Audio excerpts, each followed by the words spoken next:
आसाराम का इकलौता बेटा नारायण साई, आसाराम की विरासत का इकलौता दावेदार, 10,000 करोड़ के साम्राज्य का इकलौता वारिस नारायण साई। लेकिन नारायण साई ने अपने ही पिता आसाराम के खिलाफ रची थी सबसे खतरनाक साजिश, ऐसी साजिश जो आसाराम को हमेशा हमेशा के लिए सलाखों के पीछे पहुंचा सकती थी, ऐसी साजिश जिसके बारे में कोई सोच भी नहीं सकता है, ऐसी साजिश जो एक बेटा अपने बाप के लिए कभी रच भी नहीं सकता।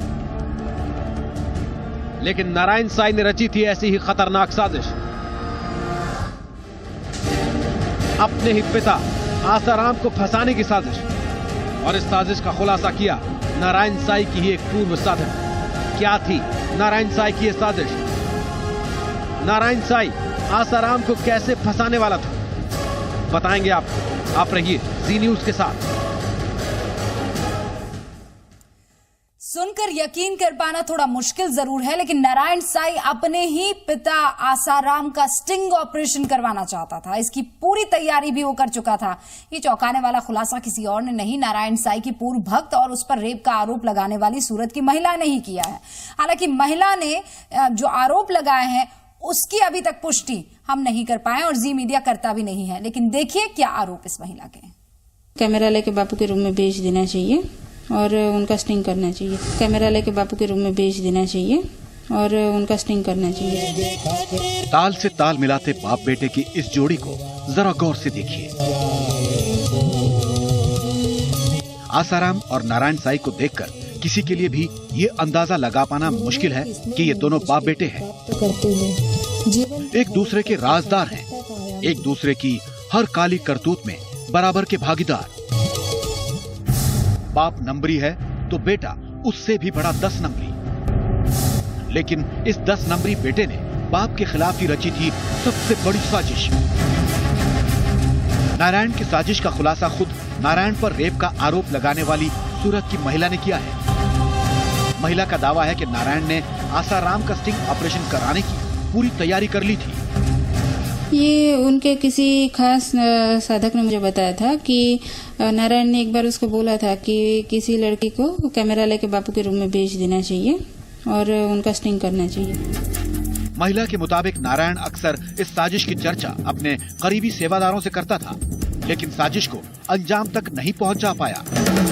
आरोपों के मुताबिक अपने ही पिता के खिलाफ ऐसी खतरनाक साजिश के पीछे नारायण साई का एक खास मकसद था और वो था 10,000 करोड़ से भी ज्यादा की विरासत पर एक छत्रराज।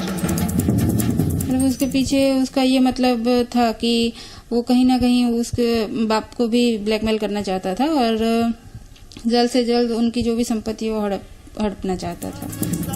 दरअसल आसाराम और उनके ट्रस्ट के पास देश विदेश में 400 से ज्यादा आश्रम हैं, 17,000 बाल संस्कार केंद्र हैं, 10,000 करोड़ से ज्यादा की संपत्ति है ट्रस्ट के पास और इन सब पर आसाराम का एकाधिकार है और नारायण साई इसी विरासत पर काबिज होना चाहता था।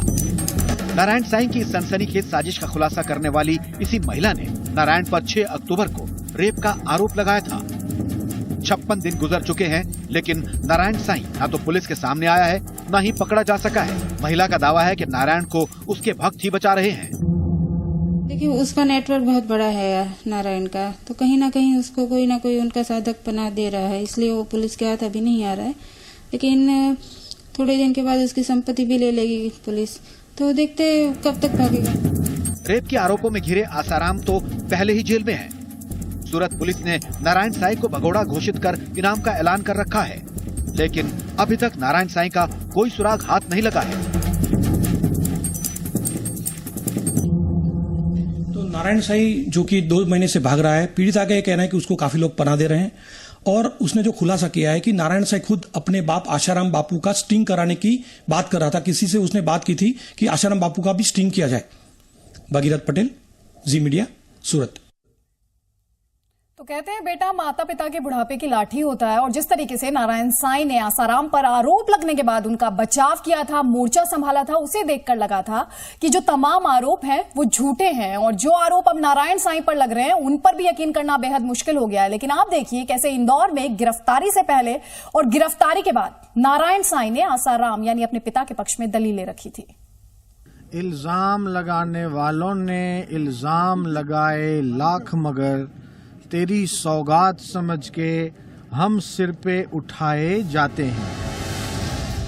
आसाराम पर रेप का आरोप लगा। इंदौर से गिरफ्तारी हुई तो नारायण साईं एक बेटे की तरह पिता के बचाव में कूद पड़े।